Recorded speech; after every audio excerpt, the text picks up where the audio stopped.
Hey you, thanks for tuning in. This video is going to be more serious than my other videos because this was a really serious project. The stone is very pricey, very rare, and very gorgeous. My client is a dear family friend, someone who's been passionate about geology and rock since I was a little kid. His collection's become quite extraordinary since I was a little kid, filled with rare specimens and fossils, but somehow it was missing the opal. I was lucky enough to be trusted to find a truly epic opal, which would represent all opal within his collection. This was to be a specimen, which basically means that it's a display stone to show both its natural and more spectacular qualities. As it pertains to opal, this means showing gorgeous color while maintaining a natural look, a reminder that this stone is straight from the earth. So the plan was for me to buy a rough piece of opal and work it into the perfect specimen to fit in his collection. He wanted it this way instead of just buying a finished specimen for a few reasons. This way is a lot more economic than buying a fully polished finished specimen. And secondly, it would give him and myself creative control on how we wanted to show the beauty of this stone. The specimen would be truly his, the color exposed after millions of years just for him and his collection, which is pretty awesome. He described to me the size and the colors that he wanted. So I showed him pictures of opals from different regions and opals from my inventory. And he was particularly interested in some of the Brazilian opal I had been working with. And once I got a clear idea of exactly what he wanted, I told him to give me a few months to wait for the rough stone to pop up online. So I began to shop a little bit each day, just long enough to check if any of my usual sources had added anything new. I had contacted several miners that I met through social media, but I was mostly looking on opalauctions.com because their miner verification progress seems pretty rigorous. Within the first month, a vendor that I had purchased from a few times before posted a stunning specimen. The price was over budget, but I was a little too excited and amazed, so I sent pictures to my client within minutes, telling him I believe we should at least make an offer. My client was equally impressed with the stone as I was and urged me to negotiate. That same day, I made an offer. It took almost a month for the gemstone to arrive, and I did have quite a bit of back and forth between DHL and customs, just trying to explain what it was. But finally it came to my house. My first impressions was that it was incredible to see this thing in person. This was the largest single piece of opal I had ever seen, as well as one of the nicest pieces I had ever seen quality-wise. 190 carats. What looked to be mostly gem quality opal. I noticed the color. The stone has two incredible color bars, each about 3 to 4 millimeters. There's a gorgeous red color bar on top of another beautiful green one.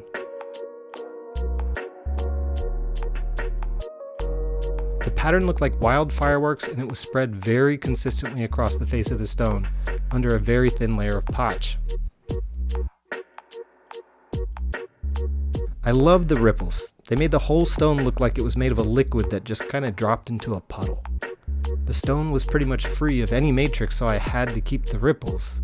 The ripples were going to be that reminder of the stone's natural origin.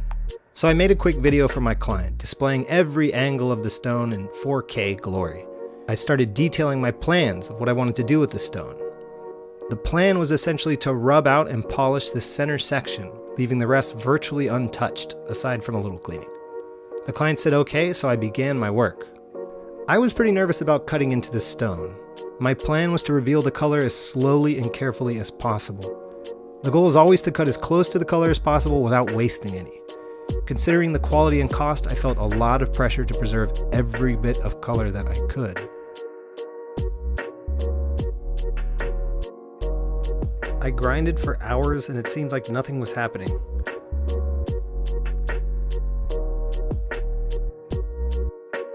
But I compared it with an older picture I took and it showed me that I was making progress. Now I knew that it was actually working, and it was just lots and lots of grinding that had to be done.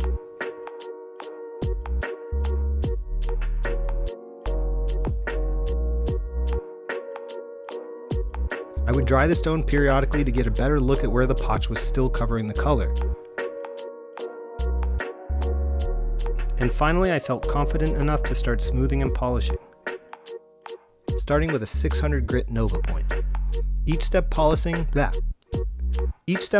took at least a few hours, partly because the opal is so hard and partly because there was so much surface area to cover, and I wasn't exactly trying to get it done quickly anyway, so I was focused on quality and making zero mistakes.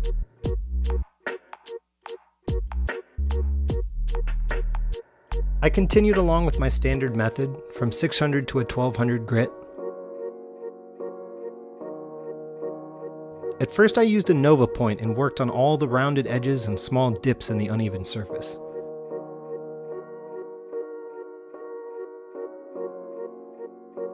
After that I went over it once more with a 1200 grit diamond paste. The felt tip took forever, but it did a good job of evenly polishing those shady areas around the bumps.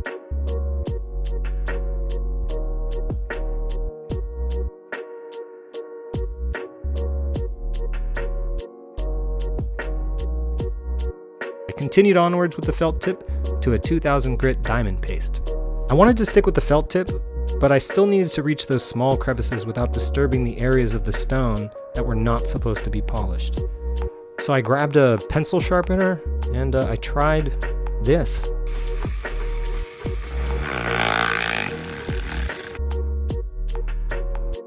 It actually worked great, it just took a long time.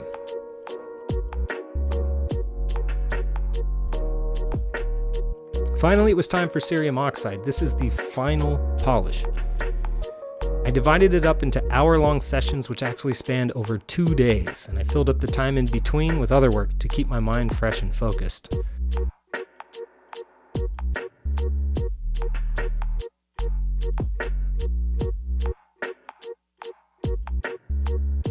I ended up using this small, angular, round felt tip, which did a good job at both polishing the surfaces and harder to reach areas.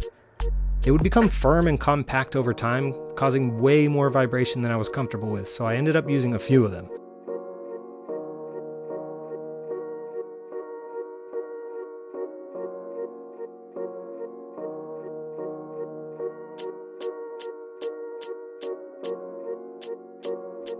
So finally it was time to clean the stone. I gave it a quick, sexy slow motion rinse and used a dull toothpick to get the rest of the cerium oxide out of the small crevices.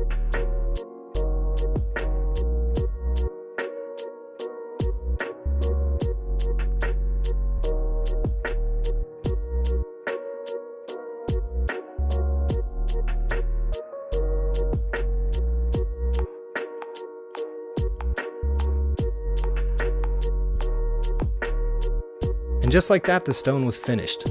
I made an incredible reveal video for my client just to make sure that he was satisfied with the work before I put it in the mail.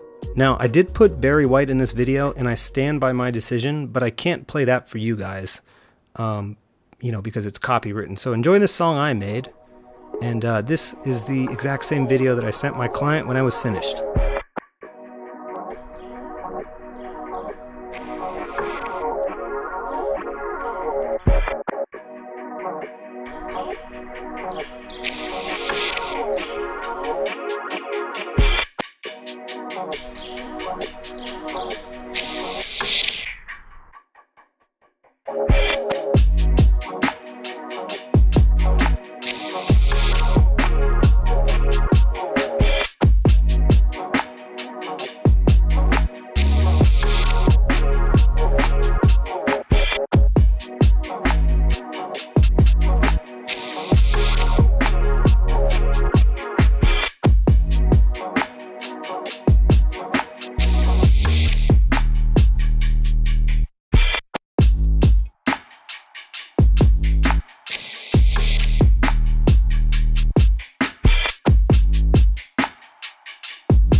Okay, that about wraps it up. Thank you so much for watching. If you liked what you saw, remember to like and subscribe somewhere down there.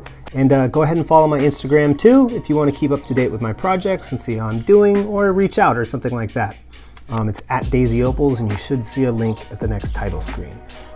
Everybody please stay safe and stay positive during these kind of crazy times, and I hope that I could have brightened your day maybe a little bit more. Also, I think you guys should check out Mike Boland. He's an extremely talented cutter, and he churns out a ton of really high quality opal. I think from New York. He's a former veteran of the United States Marine Corps and a pretty cool guy. He's helped me out a lot in learning some of this opal stuff. I'm going to put his Instagram down there in the info. Check him out, seriously.